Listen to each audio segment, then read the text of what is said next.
Chers frères et sœurs, en ce dimanche des Rameaux, la prédication a été préparée par notre ami Frédéric Bompère, prédicateur à l'Église protestante unie de Passy-Annonciation et également trésorier du foyer de Grenelle.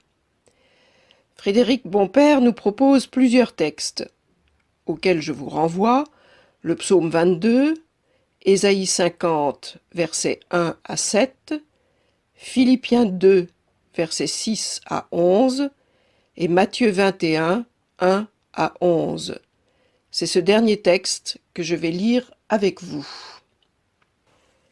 Lorsqu'ils approchèrent de Jérusalem, et qu'ils furent arrivés à Bethphagée vers la montagne des Oliviers, Jésus envoya 2 disciples en leur disant : « Allez au village qui est devant vous. Vous trouverez aussitôt une ânesse attachée et un ânon avec elle. Détachez-les et amenez-les-moi. Si quelqu'un vous dit quelque chose, vous répondrez : le Seigneur en a besoin. Et à l'instant, il les laissera aller. » Or ceci arriva afin que s'accomplisse ce qui avait été annoncé par le prophète : dites à la fille de Sion : voici, ton roi vient à toi, plein de douceur et monté sur un âne, sur un ânon, le petit d'une ânesse. Les disciples allèrent et firent ce que Jésus leur avait ordonné. Ils amenèrent l'ânesse et l'ânon, mirent sur eux leurs vêtements et le firent asseoir dessus. La plupart des gens de la foule étendirent leurs vêtements sur le chemin.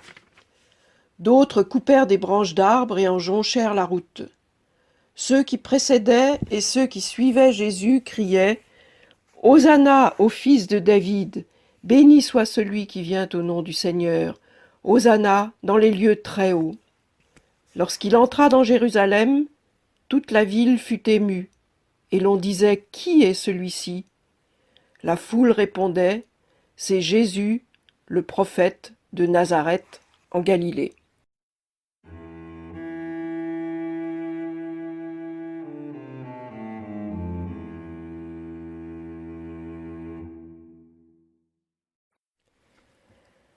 La prédication proposée par Frédéric Bompère s'intitule « Le Seigneur en a besoin ».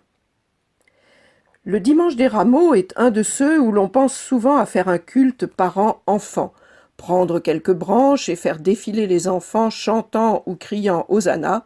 C'est une occasion facile de les faire participer à la vie de la paroisse.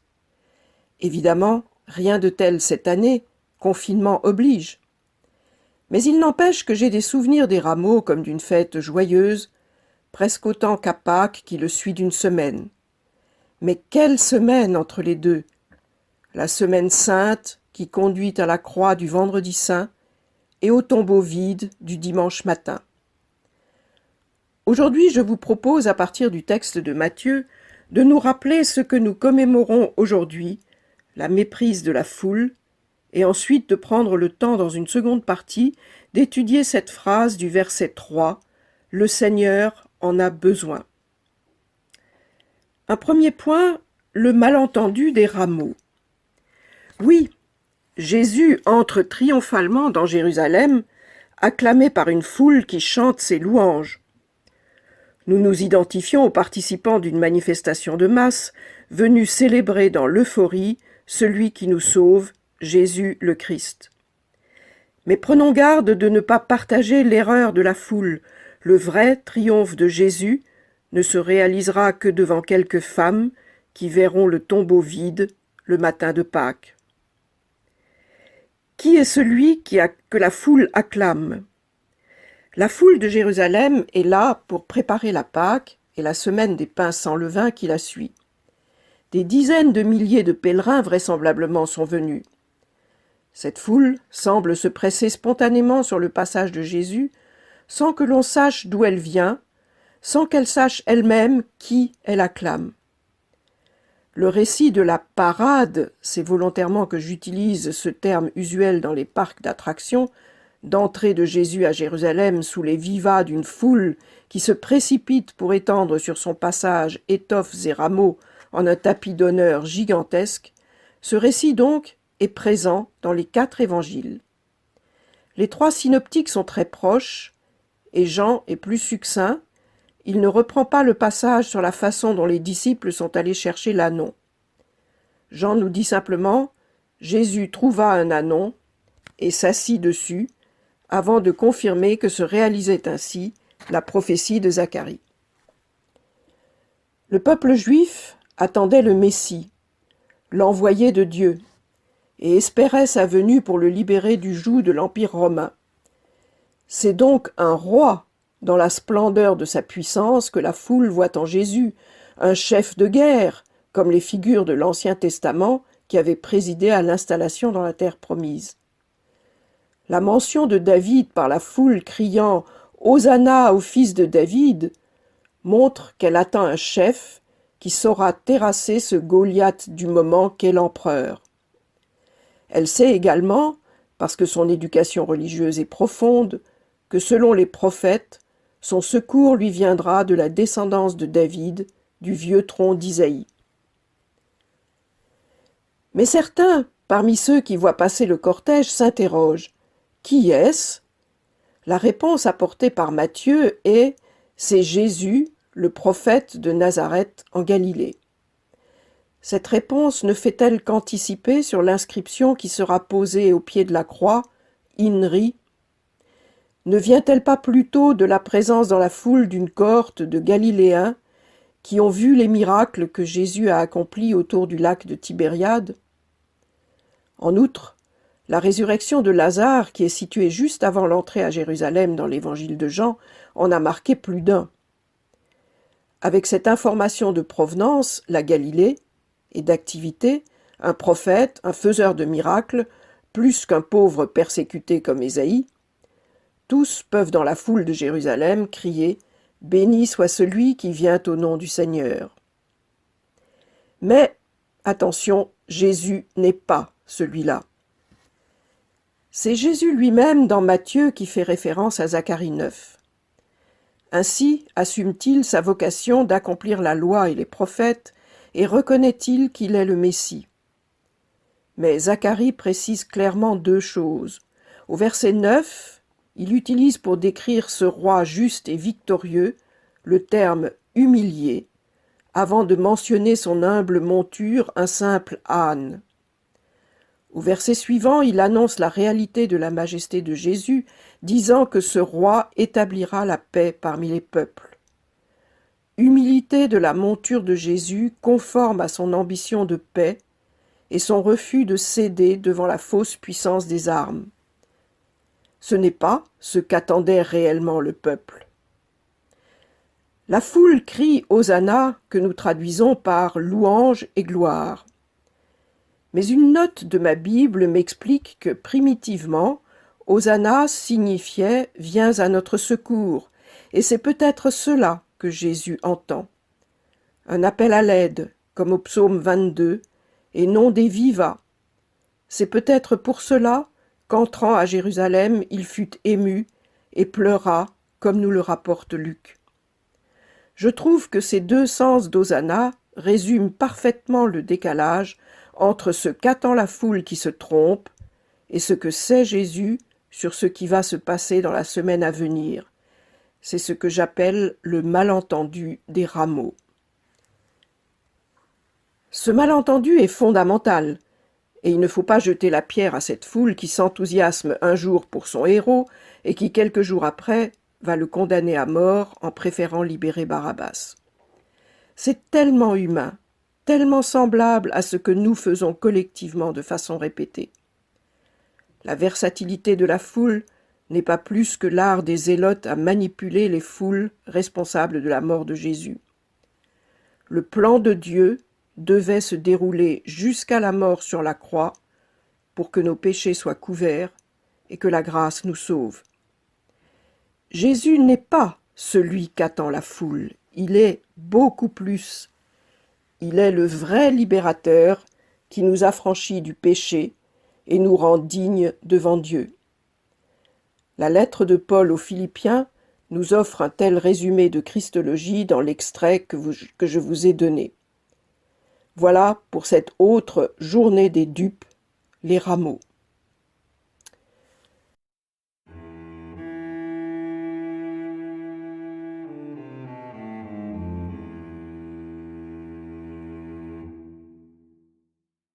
Ensuite, arrêtons-nous sur la phrase « Le Seigneur en a besoin ».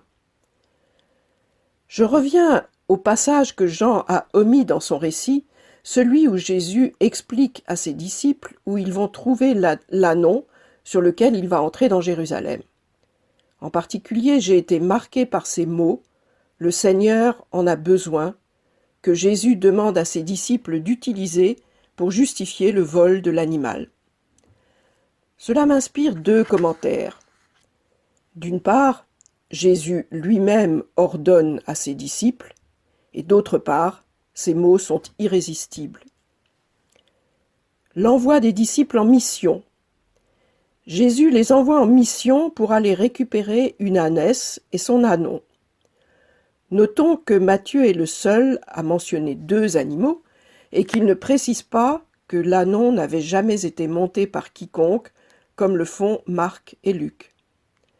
Apparemment, c'est une mission limitée, mais Jésus donne des détails et des instructions précises. De fait, tout va se dérouler comme annoncé. L'ânon se trouve à l'endroit indiqué.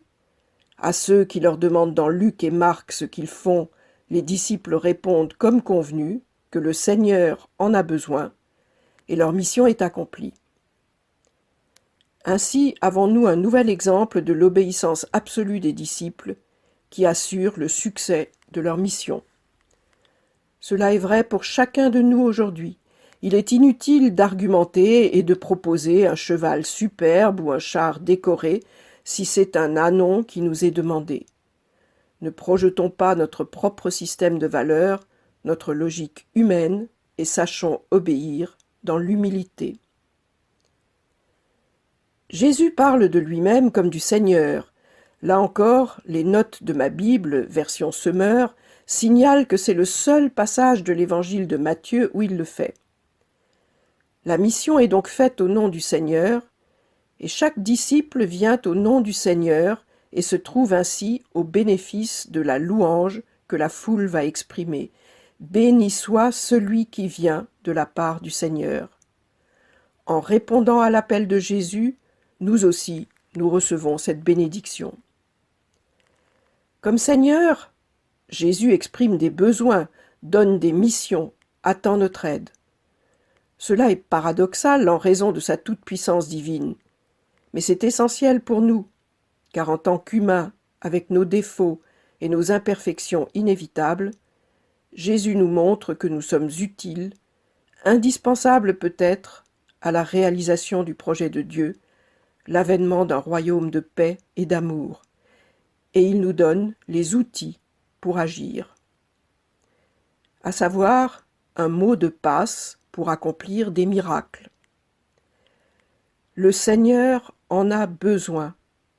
Non, ce n'est pas de la magie, c'est un mot clé, une parole qui libère et qui permet la réalisation de miracles que Jésus donne à ses disciples. Même si je sais que l'Évangile est cette parole qui met en route, je lis ce passage comme l'assurance qu'au-delà des mots, c'est l'action confiée par Jésus à ses disciples qui peut se réaliser pleinement grâce à l'affirmation que cette action sert au projet de Dieu pour le monde et pour nous. Notre action en faveur des autres, faite à la seule gloire de Dieu au nom de Jésus notre Sauveur, est vouée au succès. Cela est vrai pour nous aujourd'hui dès que nous nous activons dans l'amour du prochain, comme Jésus nous l'a enseigné. Apparemment, détacher un ânon et le conduire à quelques centaines de mètres plus loin n'est pas un exploit, quoique l'âne puisse être têtu. Mais que plus de 2000 ans après, l'acquiescement des propriétaires, comme les décrit Marc, au nom du besoin du Seigneur, nous frappe encore, c'est extraordinaire. En effet, leur comportement est un exemple édifiant pour notre foi. Leur accord est inattendu, inexplicable selon notre raison humaine. J'y vois deux enseignements. Le premier, c'est de ne pas hésiter à prier et à demander au nom du Seigneur. Ce récit nous montre qu'il ne faut jamais présumer l'échec d'une demande.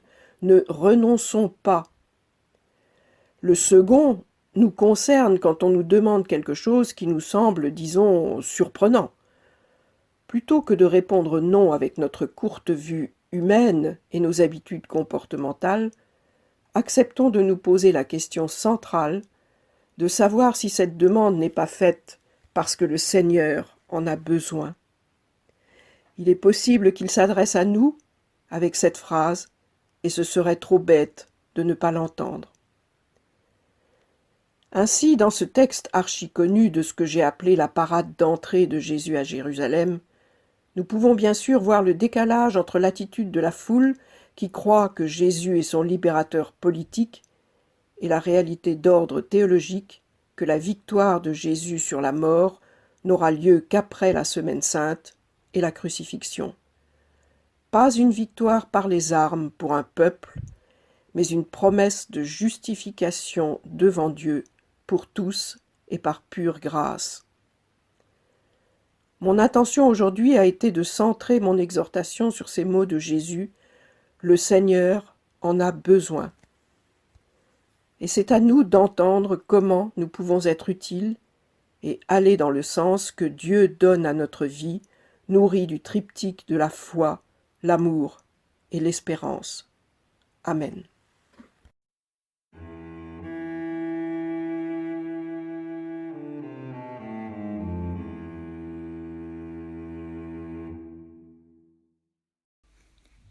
Prière proposée par le pasteur Denis Heller. En cette période inédite et insolite de pandémie, nous voilà, Seigneur, amenés à traverser l'épreuve du confinement et de l'isolement. Préserve-nous de la tentation du découragement, du recroquevillement, du repli sur nous-mêmes et du sauve-qui-peut.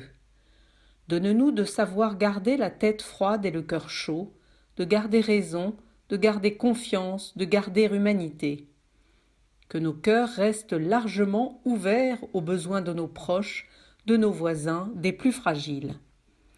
Nous pourrions être saisis par la peur de lendemains incertains et par l'angoisse du vide. Aide-nous à habiter pleinement le présent, en ta présence, dans l'attention à ce qu'il convient de faire pour nous-mêmes et pour les autres. Fais-nous emprunter toujours et encore des chemins de vie.